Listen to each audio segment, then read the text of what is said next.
From family events to volunteer opportunities to community happenings, there is a lot going on in your community. Learn about all the possibilities and opportunities on this episode of Community Hotline.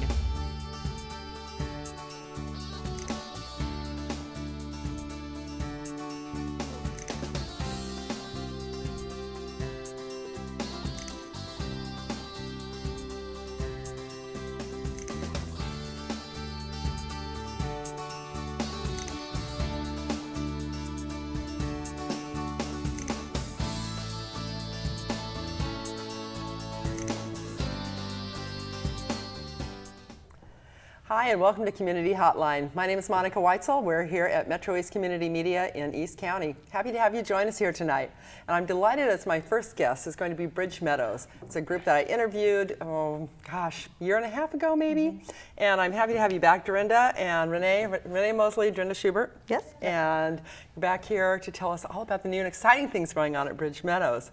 So when you were here, how long? When did you break ground? Do you remember? Yes, June 1st, 2010. Okay, so it's been a long time. You had just broken ground for Bridge Meadows. Great idea. The concept was super. I was very excited to hear about it. Going on in North Portland, and now you've come a long way. So tell me what's going on with Bridge Meadows. First of all, tell me exactly what Bridge Meadows is, and then let me know bring me up to date on what's been happening. Well, Bridge Meadows is a 3-generation neighborhood devoted to helping children get adopted from foster care, helping their parents to thrive, and then providing meaning and purpose for elders. Elders means 55 and older in our Bridge Meadows community. It's an innovative way to use a community to help people heal and to feel that they have meaning and purpose in their lives. So we are inspired and modeled by two other communities in the country, Hope Meadows in Rantoul, Illinois, and Treehouse in East Hampton, Massachusetts. They came before us, and we thought that was an awesome idea and a great way to help children get out of foster care and support their families. And then also we have all these elders who need something to do and to want to live a vibrant life. So we started that journey in 2004, and we were so excited to break ground on June 1st, 2010 with a great party. It was a wonderful party. And now fast forward to January 2012, and the buildings are up. It's a vibrant, wonderful community. We have 27 apartments full of elders and 9 homes, and with eight of those 9 homes are full. Wow, that's a great success story. You're starting off with a bang. Now, Renee, what is your job at Bridge Meadows? So I'm the program director. Okay. And when I first met you, my primary goal was to recruit residents to live at Bridge Meadows. And evidently, you did a good job of that. We all did. She did an excellent job. We went to churches, we went to schools. We found that for recruiting for the elders, a lot of adult children who live in the area wanted a place to be close to. They wanted their parents to be close to them. So some people came self-referred. But it was an amazing process. We opened April 1st. That's when we opened our doors. And I think we had about over half of the elder homes, apartments, folks moved in on April 1st. We had, I think, 2 or 3 families who moved in also that day. And that day, we also had a lunch for them to welcome everybody. Oh, nice. So that was their first time of coming together as a community. Okay, so now explain this to me. The elders that live there, 55 and over, they have their own apartments. Yes. But part of the deal is they need to give back. Is that right? That's so how does that work? So the elders are required to volunteer a minimum of 10 hours a week to the community. And we say that they can volunteer with whatever skill or talent they have. So we have people who are ex-teachers who want to be homework helpers. We have we have one woman who is an amazing arts and crafts person, so she teaches crafts. For the holidays, she decorated for the holidays. Oh, that's great. We have people who love to bake. Right now, what's going on, every Wednesday at 4 o'clock, we have Happiness Hour, which is when all the families and the elders come together. And so the whole community kind of gets together. The whole community comes together. You have a community room. We do. We have a very large community room, and they come together. We have a large, amazing kitchen. It's just it's beautiful.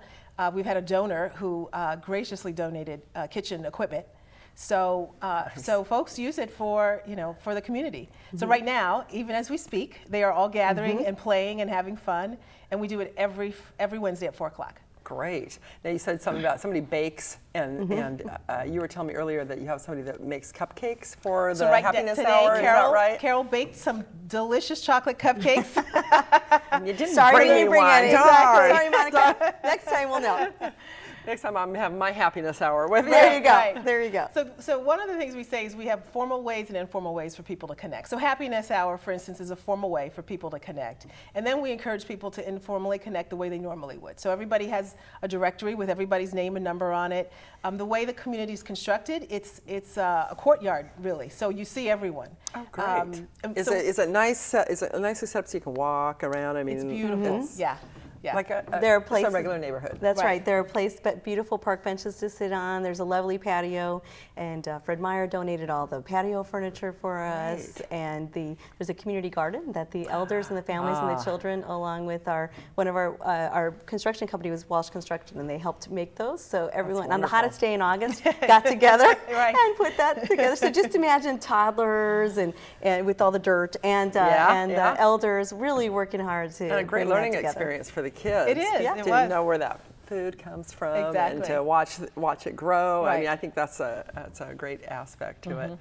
So so the elders have their place there, and they're mentoring, they're teaching, do they help babysit sometimes? Some are excellent babysitters, and that's why they're there. They love babysitting. One elder just told me last week she took one of the little boys to a class on how to repair computers, which is the class she took. Oh. And so they rode the bus.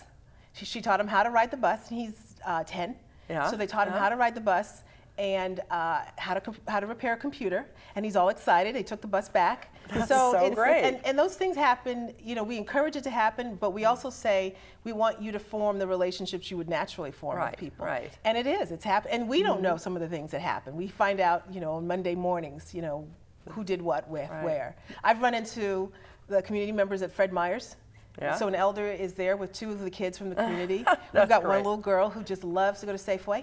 There's an elder, she just loves to go to Safeway. That's so Yeah, funny. with Grandma Linda. And they're probably like having their own grandparents. Exactly. Right? It is very much like that, and some of our families are actually related to the children because that's been a big push in the Department of Human Services that makes sense. identify kin who could raise the children. And so some of those children now have, if their grandmother's raising them as a mom, they now have grandmas too. So that's so great. it's quite wonderful. So tell me about the kids that live there. Now, these are kids that you're trying to get adopted into foster care. Is that correct? Or they are already adopted out of foster care, or are they already adopted? What's the mix of kids there? It's a mix. So to live in Bridge Meadows, you have to adopt children out of foster care. So that's a criteria. Okay. So some. And let me back up. So for the elders is the 10 hours a week of volunteerism. Right. For the families, it's adopting a minimum of 3 children within 5 years. And initially, people were a little overwhelmed with, oh my gosh, 3 children, that's a lot. Yeah. But what we found too, a couple of things. One is that's what's happening, and that was the need that DHS had, was that sibling sets could not be adopted because people didn't have the capacity or the space. So those people that are willing to adopt 3 children, especially if it's a one family, Exactly. you're providing them a place to live. We're a resource. Exactly. And more, Right. and the support. The support, and that's the biggest thing. It's interesting because we tour people, we take them on a tour of the community, and it's beautiful. I mean, it's new construction. I need to get out there. I don't live that far. I really need to go check that out. We'd love for you to come out, I would Monica. love it. I could totally see myself living in a place like that. I think it would be great. But we were initially a little concerned that people would get really excited about the new construction in the buildings, but. What people say is they want the community. That's why they want to live there. That these are beautiful homes. These are 4-bedroom homes, 2.5 baths, garage, a washer and dryers, and they see that and they think it's beautiful. But what they really want is the connection, and also the kids get a chance to be with kids who are like them. So our kids range from 8 months to 13 years old. That's great. Right now, yes, and it allows so the kids don't feel that they're different Right, from their right. neighbors.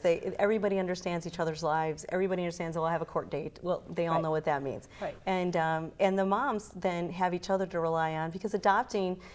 a lot of children is a big task, as Yes, anybody it's could a guess. huge undertaking. And, Yeah. oh yeah, Just having children is a I was huge undertaking. I was going to say, just having children is a big It undertaking. is. So now you have people who are, adopting children from the foster care system, and they're adopting 2 to 3 children at a time, or a total of 4 over time. So, people are there to support you and understand your life. And not only do you have other moms or parents to understand your life, you have these grandmothers who really, and grandfathers who offer a lot of care and love and support and shoulder to cry on. And casseroles, That's great. When the baby came home, so we had the baby move-ins in May of 2010, and 2011. And when that happened, the Grandma Brigade, they got themselves together, and there were casseroles, there were babysitting, there were people holding the little guy so that mom could take care of the other 3 kids. Do you find that the neighbors really do get along? Do you feel like it's a real sense of community? It is. Oh yes, It really very much is. so. Yeah, it really is. Did it happen just naturally and just, I mean? It did, and it also helped to have activities. I mean, it helped to have activities as a vehicle for people to connect. So during the summer, because we opened April 1st, and shortly thereafter, summer break. People are outside then. Yeah. Exactly, yeah. and that's exactly what happened. People were outside, they were connecting. We had we did park time for the kids and the elders. Some of the elders took the kids to the park. Do you have a park close by there? Yes, Columbia Park Oh, is Columbia's just 2 right blocks down. away. Oh yeah, that's a great, beautiful park. Beautiful park. They have a swimming pool there too. Yes. Yeah. Oh yeah, and it gets used regularly. Yeah. The families have taken the kids there for swimming lessons, and some of our elders That's where my go kids there. took their for- swim Right, lessons. yourself? Yeah. Yeah. And so, as Renee said, we had park time, and the grandparents on Monday, Wednesday, and Friday, there was a group of grandparents that took the children down to have lunch, and it gave the moms a little bit of a break. That's great. That's great. Yeah, when you're in any kind of a neighborhood, sometimes it's hard to meet your neighbors. Right. Except in the summertime, it's easier because people tend to be out. But if they're not people that work in their front yard or whatever, sometimes it's hard to meet everybody. Right. But so that's great, especially if it's a courtyard kind of setup. Well, and in the winter, I mean, one of the things that we encourage is for the community to tell us what they want more of, and for the community to come together. So they're coming together to do potlucks. So there's 5 community spaces, separate and apart from the large community room. 5? There's Wow. 5. So people can fit get any size just about. Yeah. So you can get together and have a potluck, which they've done. In fact, they're planning one for the 27th to celebrate the Chinese New Year. Oh, how fun. And this was something that they planned on their own. I love it. And just asked us for support in that. So. That's great. So people want to have a birthday party, they want to have, an anniversary party, whatever they want to have. We've had many birthday parties. I bet you have. Brenda, what's the best part of Bridge Meadows? What do you think is the most successful thing that's happened there? Knowing that all those children now have a bright isn't even the right word, just an amazing future, because they know they're loved, they know they've got an entire community to love them and launch them to whatever they want to be in the world. And watching that happen, it'll make me choke up a little bit if I talk too much about it. And knowing that where they would have been a year ago, with no plan for permanency or a sense of being together, and that they're together, that they're not separated. How many groups do you have? Families that have siblings? All of our families. Of them They're all siblings. I mean, they're all okay. So they're all biological siblings, or came from the same family. Yeah. Wow. Yes, and I would also say the other piece that's wonderful is watching the elders who thought that their lives had no meaning and no purpose, and they had no reason to get up in the morning. I've had grandmas tell me, well, now I get dressed. I wasn't getting dressed. I was wearing my pajamas all day. How great that is. Yeah, and they feel needed and wanted. And they are. And they are. Those children, they don't get away with anything, But and on top of that, they're celebrating the children, and they know that the children, they know they're so valued and important and loved. And you see this reciprocity of the elders knowing that, oh, you love me, and the children knowing, oh, you love me, and the moms going, oh, thank heaven, I got help. Well, it's such a huge win-win-win. It's not just a win-win. It's several times over. It is. I mean, it's just amazing. What kind of feedback have you gotten from parents besides they're getting a break here? So it's interesting because sometimes we focus so much on the kids and the elders. The moms feel like they have, some of the moms have said, I feel like I have a mom. Yeah. One mom who moved here from out of state just to adopt, and it was really hard for her because she didn't know anyone here, and it was kind of hard for her to connect. And so one of the ways that we formally get together is through a circle. So we have a wisdom circle, which is just the elders, and the circle, which is the moms. We say moms because right now that's who's living there, but the parents and the elders. And during one of the circles, she shared that she lost her mother. Her mother passed away a few years ago, and now her connection with this one particular elder, she feels like she has a mom again. Oh. And it's That been, chokes me up. it is. It's absolutely amazing. It's absolutely That's great. amazing. That's great. Yeah. So I just want to say one other thing. Go though, ahead. So when Dorinda was talking about some of the joys, is it's amazing too when you see a 3-year-old run up to an elder and say, "Grandpa Dave," or "Grandma Carol," and they say it with such love. Oh, I'm sure. And these elders get to experience that in a way that they've never experienced. And some of them do have grandkids already. They have kids themselves, but they get to experience They this. get to interact with them every day if they want to. Exactly. Exactly.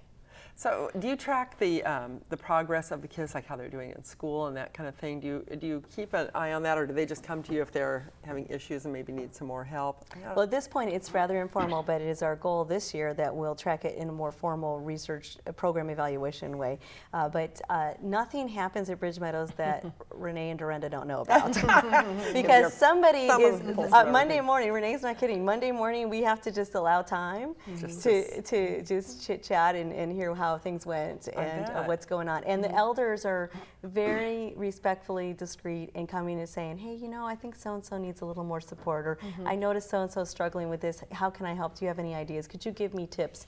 Do you have anything in writing that I could use to help somebody? So great. I can't help but think that this is going to help these kids in school, Right. not just in life, but in you know, having a stable home environment, having all these people who love and care for them, knowing that they're going to, you know, get up every morning, that, you know, there's somebody to send them off to school, they're going to have good meals, they're going to, you know, have all that support. It's got to be a huge difference. I'd love to hear like from some teachers who maybe have had those kids in class before and see what the difference is in their lives. We have a couple of the elders will walk to with the moms with the kids to school in the mornings.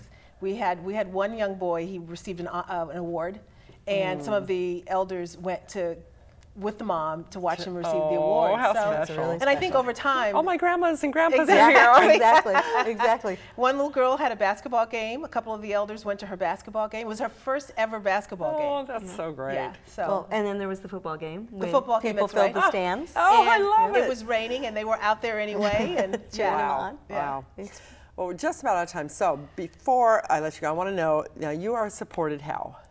through private donations. So it is all private donations? Yes, for the nonprofit arm of our organization. The real estate arm is covered by all of the rents of our community, but through donations, and we have an upcoming event on May 15th at the Multnomah Athletic Club. Where people are welcome to attend to hear It's open and to the learn. public? It is, and there's no cost to attend it, but there is an expectation of a donation at the event. Sure.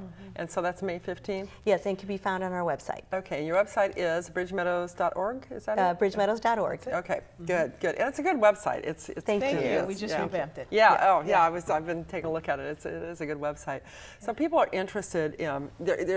Is there room left there for anybody to move in? What do you have? Well, what we say is we always encourage people to apply so that they can get on the waiting list. Right now, Sometimes people will move. They And do. that's We've had 2 things people happen. in the last month move because they wanted to be closer to their children. Okay. So you never know what happens. So we encourage them to contact. So they can contact myself, and the address and the information is on the website. Okay. And there is one home available for an adoptive family, but they have to be ready to adopt children from the foster care system. Right. So they have to already be in the process? They do have to have gone through the adoption certification process. But I can talk to them. We can talk to them more about that. But if people want to take a tour, you Oh, guys, sure, you'll sure, give absolutely. tours. I can come out there and Yeah, take a tour. absolutely. We'd love it. Yeah, we'd love Yes. to have you come So out. what are there any other needs that Bridge Meadows has? Obviously, financial donations are always accepted and needed. Always welcome. Is there anything else you need there? Do you have have really need for volunteers, do you? Because you've got them there, or what? Well, what's we the deal do. with that? If there are special talents that people would like to share, and we're looking at ways to support the community and what they do, so maybe a monthly potluck dinner that others out in the community would like to provide, we're going to organize that. So there are opportunities, recreational opportunities, health and wellness opportunities, we'd entertain those. So if you have some special skills or talents and want to share them with a wonderful, already built-up community, Exactly. that's great. Yeah. Well, thank you both for being on here today. Thank you. I'm Thank so you, Monica. delighted this has gone so well, that Bridge Monica. Meadows has been so successful. I didn't really have a doubt that it would. You do. You both have an amazing amount of energy and good vibes coming out of you, but thanks so much for being on. Thanks Thank you for having us, You Monica. bet. If you're interested in finding out more about Bridge Meadows, be sure to go to bridgemeadows.org. You can also like them on Facebook, and as well as MetroEast Community Media, so like us too. I'm Monica Weitzel. We'll be right back with Abundance Farming, and so don't go away.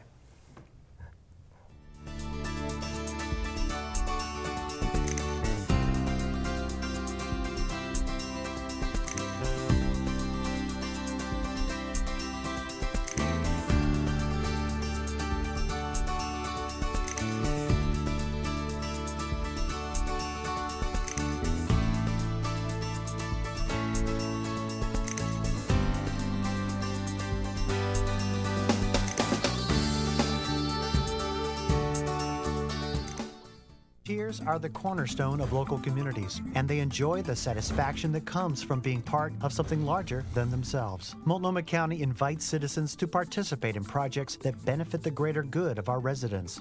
No matter where your interests lay, there is a volunteer opportunity for you. From helping families through hard times, to working on a citizen advisory board, to making your neighborhood the place you want to live. The opportunities are endless. Through offering your time and talents, you can help provide programs and services that benefit all of us. You have the potential to make Multnomah County a better place to work, play, and live. Volunteering builds skills, provides insight into professions, and engages people in important actions. It shapes both you and your community. Plus, volunteering is fun. To get involved, contact the Office of Citizen Involvement. Go to citizenweb.org. Shape your community. Volunteer. Hi, I'm Luke Perry. You're watching MetroEast. Over 25 years of great community media.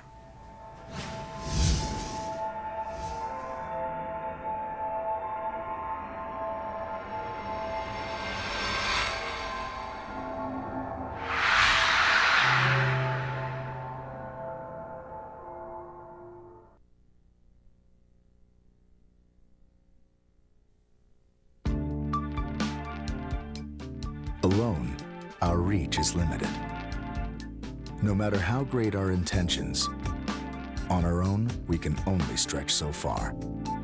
But at Rotary, we believe the right group of people working together can make our communities, our world, a better place. Rotary, humanity in motion.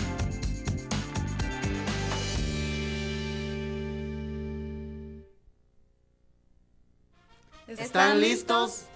Free GED classes. Are you ready? Clases gratis de inglés. Yo estoy lista. Transportation for free. I'm ready. Clases gratis de computación. ¿Qué listos? We're ready. Come to Listos. If we can do it, you can do it.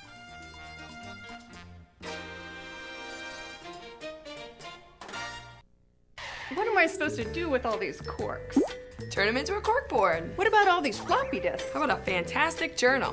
I wouldn't learn how to make cool things like that. Well, come on down to Scrap. Scrap has monthly workshops where you too can learn how to make great things. We provide everything you need. For more information, call 503-294-0769 or go to www.scrapaction.org. Scrap. Create more, consume less. Many people are aware of the problems of hunger and poverty, but few realize how severe these issues are in East County. Every winter we find hungry and homeless people on our streets. Here at Snowcap, we combat these problems by bringing together the people who have with those who have not. Snowcap is a nonprofit organization dedicated to serving the needs of low-income persons living in the East Metro area. With the help of community members and the support of local businesses, SnowCap feeds over 4,000 people per month and distributes clothing to more than 1,000 people per month.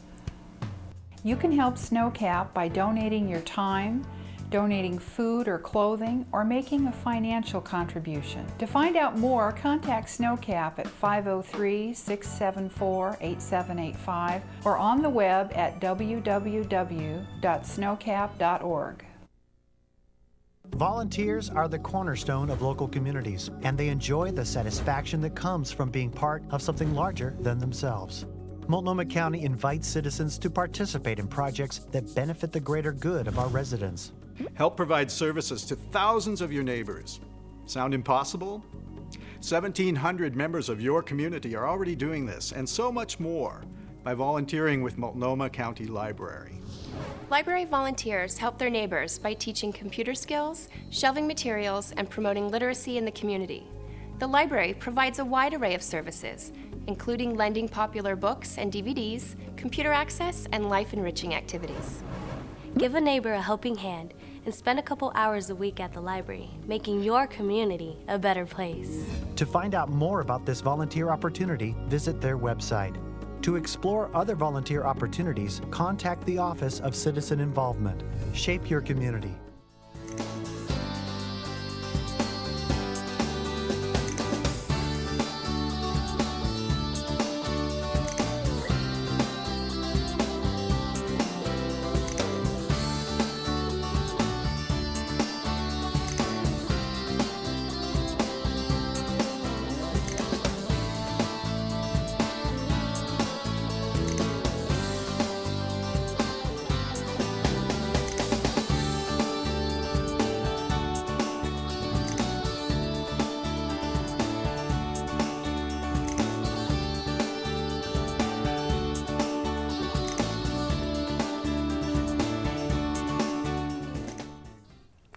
Hi, and welcome back to Community Hotline. My name is Monica Weitzel. We're here in Gresham at MetroEast Community Media.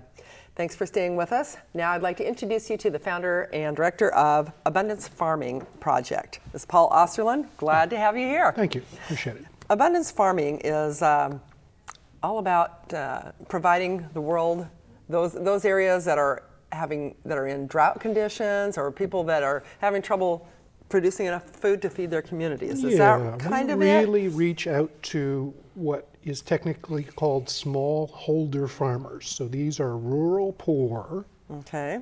Almost 1 billion people in the world who live in, there's no 7-Eleven down the street. This is folks who grow the food that they eat, and their families survive on what they can grow. And our work is particularly in arid regions. So this is now not only the toughest farming conditions, now you don't have any water to grow what you depend on water. There's no turn on the spigot and have irrigation. This is what falls from the sky, enables people to survive, or doesn't. And as global climate changes have really worsened the circumstances in South Asia and Central Africa particularly, it's been tougher and tougher for great numbers of people to make it. Yeah, people are dying right and left. And years ago, as I remember reading National Geographic and, as a kid, and I would see drought, famine. They always came together, drought and famine. And I never even quite knew what one was or the other. Drought is no water, but famine is the result of no water because you can't grow the food. Right, right. So what we are about is taking the technologies that are available today that weren't available when I was a kid. I couldn't have done anything about it then. Now we have a brand new technology that really can make a difference in this area. And this is something that's produced by an Oregon company. It was invented by the USDA. It took almost 35 years to develop. And it's something called Zeba. And Zeba is a little strange name, but it's sort of like grape nuts for the soil. It's stuff you would put in the soil around a plant. It's made from cornstarch, and it holds 500 times its mass in water. So if you have a place that has little or no water, I mean, if there's just a little, it'll hang on to that water. Right. As the rain falls, now it's going to harvest that water right around the plant because you sprinkle this around the root mass. Now you've got storage locally around the root mass. So whether you're using irrigation to get the water there or it's falling out of the sky, this enables that water to stay more available to the plant. And then the plant draws it up as it needs it very slowly. So if you have intermittent rainfall, then this can really stretch the value of that water to deliver to that plant. And interestingly, it not only delivers water, it delivers any soluble nutrients. So if fertilizer is available or any soil nutrients, it will bring those up to the plant as well. So we create healthier plants that can survive in really, really tough conditions. Now, how do you go about distributing this? How does all this work? Yeah, we are a very small nonprofit. And our work is really through others that are in country, wherever that may be. India, Pakistan, Central Africa, ranging from Nigeria to Kenya across Africa, and then a bit south from there. So good nonprofit organizations that are working in those countries, working with farmers, exist. We find them and we say, look, we can help you accomplish what you're doing. So you form some really good partnerships. And once they see the results, it's clear that we will enable them to do more and better of what they're already doing. So how do you do that? Do you send them this product and then train them, or just exactly? I buy it from the factory. So when I first decided to do this, I went to the factory and I said, I'd like to set up a nonprofit organization to get this to people. Will you support me in that? And they gave me pricing, which is favorable pricing, and technical knowledge that I can in turn extrapolate to much more severe conditions than the commercial farming they're used to. The factory sells this to commercial farmers that have plenty of water. So I'm sort of taking the core information that they've developed for that marketplace and adapting it to a much different circumstance. Then I ship it, and I found the U.S. Postal Service, flat rate boxes. Let me do an advertisement for the Postal Service. Flat rate boxes. I love them. I can pack about 14 pounds of this in a large flat rate box, and for $59.50, get it to Niger or Nigeria or India. And make all the difference in the world. And it makes a huge difference. Now that small an amount will do a significant chunk of, but nothing at the scale. We need to do this at a scale that really requires ultimately factories in the countries. How long have you been doing this, Paul? I retired from my professional career a little over 4 years ago. And my friend Amy Pearl from Springboard Innovation called me and said, let me tell you about social entrepreneurship. And my life completely changed. I had actually invested in the company that produces this stuff many years before. Oh, really? Well, many years. I mean, it was only 2004 when this was out on the market. And I heard about it and I invested in the company. And when I heard about it, I said, my God, somebody's got to get this out to the world. And it never occurred to me at that time that I'd be the guy doing this some years later. I mean, truly, it was truly a surprise to me that something like this could even be available to me. I had very different ideas about my retirement. And Amy said, social innovation and social entrepreneurship. And I realized that this could actually, with a viable model, an economic model that can actually have this pay for itself, could be a way of getting some really good things to the right places. And initially it's give it away and get it in the ground and prove it. The second stage is get agencies and nonprofits to help pay for it. The third stage is after some time the farmers themselves can help pay for it because they've produced a surplus. But until that occurs, you can't have you can't indebt the poor farmer. This is not a scheme to cause the bottom billion to pay some, this is not about that. You're trying to help them get out of that how situation. we can get it where it's not affordable. They can't, there's no way they could afford it. So, and then the final stage is we've got to get factories in those countries.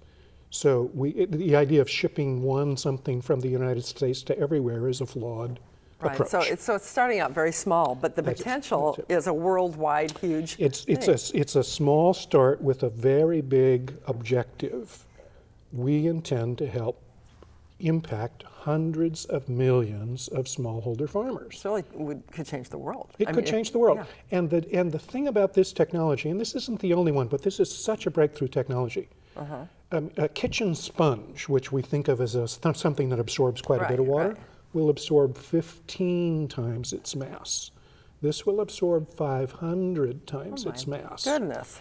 So once I studied the science, I said, my God, this is truly a breakthrough for agriculture in the world. So show our viewers how this works. You've got these little packets here that are, it says Abundance Farming Project increases yield for poor farmers by providing Zeba biodegradable, starch-based super absorbent through NGOs in India, Africa, and the Americas. So this is, they're little...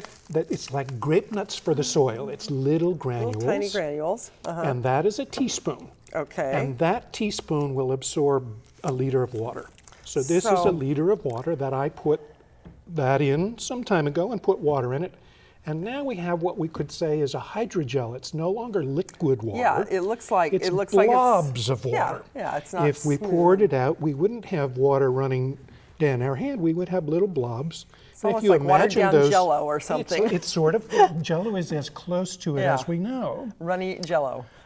And then if we put this in the soil, when water's available, it absorbs and releases slowly to the plant as the plant needs it, over and over and over again, hundreds of times. And meanwhile, it's biodegrading to feed the microorganisms in the soil.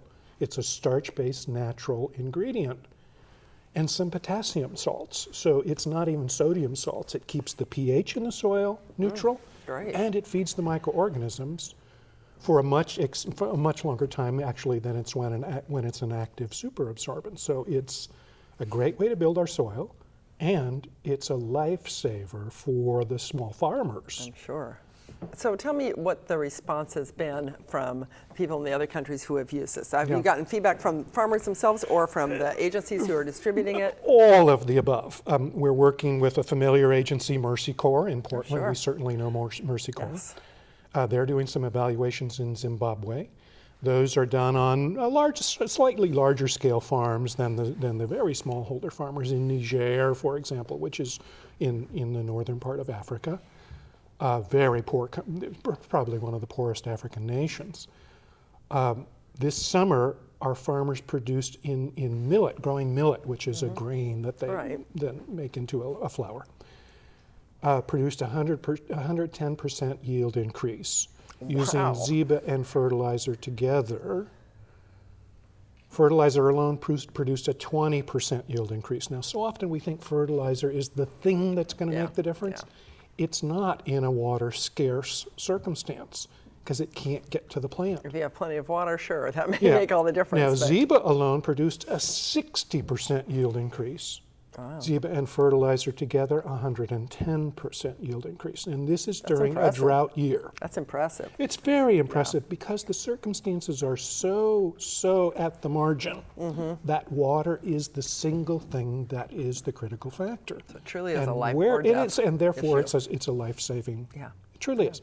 And I have been hesitant to talk about it because I get verklempt and it's about saving lives. It is about saving lives. Yes, it is. And having the stuff available in the world and not getting it where it's most needed, there's a social justice issue in my judgment. There's something that's truly wrong. When we didn't have a solution, we didn't have a solution, now we do. So why aren't more organizations doing this? It's fundamentally about money. It's also about knowledge. If you asked most people, is something like this available on our planet? They'd say not in this century. I never heard about it until I happened to talk to you one evening. It's pretty amazing, and it truly is a breakthrough. The other thing I've discovered as I work in ag, my career was in high tech, so quite a different environment than ag. Ag is about the slowest cadence and pace of change of anything I've ever discovered. Really? Because historically you had to do it the way it was done. That's how you saved your family. Because you inherited that knowledge and you did it that way. I'm contending that the circumstances are so rapidly changing. Taking Niger or Kenya, for example. This year in Niger, the same time we did our millet trial, the rains came 7 weeks later. Historically, the rains come May 1st. They just come May 1st. You can count on it, except not anymore. Now it was 7 weeks late that they came.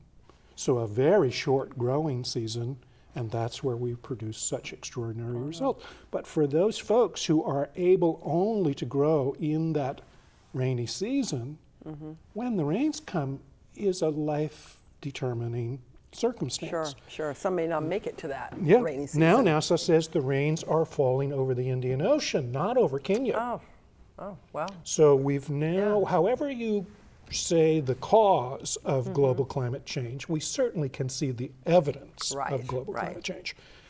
And it's a rapidly changing circumstance for many rural, poor, something about 1 billion in number. Have you had the opportunity to go overseas to any of these countries that are using this? When I first started, I went to Peru. The UN was having a conference called, it was the year of the potato, the International Year of the Potato. You know, we all signed up to the Millennium Development Goals. That was to cut abject poverty in half by 2015. A few years ago, the UN and the World Bank and the World Health Organization got together and they realized we were not on a path to get there. We're not on track, yes. So they said, what can we do? What can we do? And they said the potato is the answer. The potato can grow from sea level to 14,000 feet of elevation, wide range of climate conditions, and it has a full suite of vitamins that none of the other staples do. Wheat, rice, corn don't have vitamin C. Potatoes have vitamin C. Yeah. So we can get a richer nutrient across a wider range of agriculture if we promote growing potatoes. So that was the UN conference, was all about potato science for the poor. And when I read that, I said, my gosh, this is where I need to be. And I got myself an invitation to go present in what they call a poster presentation. So I designed a poster and told this story in pictorials and went there and was a part of this conversation. I thought at the end of a 4-day working conference where we were about what are the breakthroughs, and I said breakthrough, I thought the world was going to change. I mean, it's the UN of all, you know, of course the UN can. You expect big things. Yeah. I have been looking since then, this is now 4 years ago, and I don't see a lot of change. I see much the same. So even those who are the experts, and this was literally the top potato growing experts in the world coming together, won't accept new things unless they're really, really compelled to. So they tested this in a very wet season in the Andes and concluded, well, in a wet season, it doesn't really make a difference. That's sort of the point. I mean, they're missing the point. It's kind of missing, it's kind of really missing the point. This is all about making the difference in arid conditions. So what about the farmers then in those other countries? We had some pictures that I hope they showed. There's been a huge increase in their output. In their yields, so were the farmers, were they receptive to it? Once they saw it, and then as neighbors saw it, and that's of course the opportunity. We'd like to work through their co-op structure. They have a farmer co-op structure. And this is not big farmer co-op. This is little baby farmer in terms of scale, but hundreds of thousands in the nation. So the the co-op network would be an ideal way to share new technologies. So once other people say, of course, you go to market and this guy's got bushels and this guy's got this, and you say, what are you doing differently? So what can we here do to help this Well, we're project? trying to raise specifically some money for Niger because of this project to work with their co-op system. We need about $25,000 to do that, and the Ministry of Agriculture is forecasting another drought in Niger. And it's very predictable that a famine will follow that drought. And I'm saying, let's stop the famine with we something can't stop the drought, that but you can stop we the can't famine. stop the drought. We can mitigate the circumstances, though. And I know nothing better than this to make that difference. So it's fundamentally a matter of money. Right. And slowly it's getting more widely known and understood, and people are seeing, oh, we're the only ones out there doing this in arid conditions. All the other growers using this are using it in commercial conditions where water is, of course, you don't grow commercially where there's not abundant water. Right. And they're producing yield increases even with substantial yield increases for commercial. These guys are the ones who have optimized everything. Right. And are They using have the money to satellite do so. imagery Yes. to examine the, and still they can produce somewhere in the 8 to 12% yield increase in potatoes, for example. That's very big for a farm that's optimized everything. But 8 to 12% is not sufficient in the world I'm trying to get. Right. Here we want to produce, these are people living on under $2 a day. We want to get up to $7 a day. Now you only do that when you can create a surplus beyond your own needs. And that's what our purpose is here. Okay. So if people are interested in helping out, obviously financial contributions would be a huge help. And you have a website. I have a website on abundancefarming.org. Go there, we get the information. Yep. People can The donate other there. Substantial thing is we all know somebody who knows somebody. We need to penetrate the largest organizations. That's the Gates Foundation. That's Howard Buffett. That's Warren Buffett's son, who is also a farmer, also working in Africa. We need to get this knowledge in front of them. So we really need to educate people We about need to this. educate people, yeah. Well, we're starting small here on Community Hotline, Paul, but Yes, but excellent. there might be somebody watching who, like you said, knows somebody who knows somebody. We all know somebody who in turn has access into the big decision makers. Okay. We just need their attention. Okay. Good. Well, we're out of time. Yeah, Thank you so much for all the work you're doing. This is a wonderful project, Thank you. and it is a life-changing thing. So if you are interested in helping save lives around the world, this is a great way to start.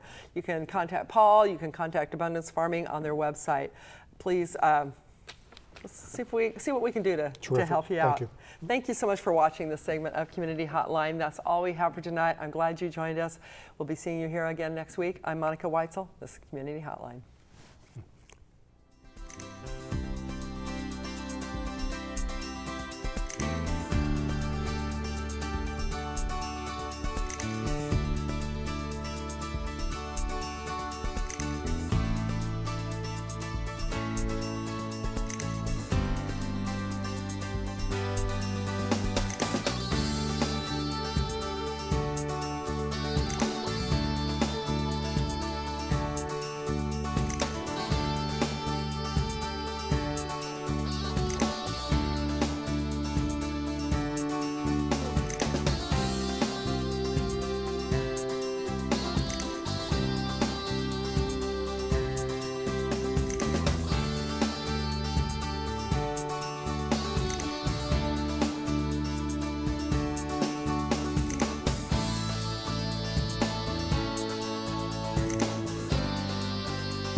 Vienna Star was my guardian angel when my life was in shambles. They helped me find counseling and shelter.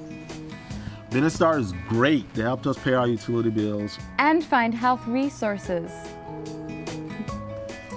I'm in college now because Vienna Star helped me find scholarships so I could put myself through school. Call 503-823-4000 to find out if Vienna Star can help you. Gracias, Vienna Star. This is the story about a group of kids who volunteered. Doing something nice for someone. We fixed stuff. Did some art projects with the kids. We fixed up his house. We worked in the woods. Clean up the park. Did something for the planet. We just did it. No other reason. And you know what? It was great. At first, they didn't know each other. Well, that didn't last long. This guy is really funny. Me? These are my new friends. Are you into it? Call 4-H or check out our website at areyouintoit.com. When disaster strikes, emergency professionals may be overwhelmed. Can you care for yourself and loved ones until help arrives? Can you help neighbors amidst the chaos? Are you ready? Get ready. Join a community emergency response team and learn skills that will save lives. The City of Gresham offers free CERT training. Sign up for the next class and get ready. What is it like to have a loved one die? Each month, over 300 children and teens who have experienced a death turn to the Dougie Center for Grieving Children. Inside, they find a safe place where they can share their experiences and move through the grieving process. The programs at the Dougie Center are funded by private donations. Thank you for making it possible for kids like me to attend groups free of charge.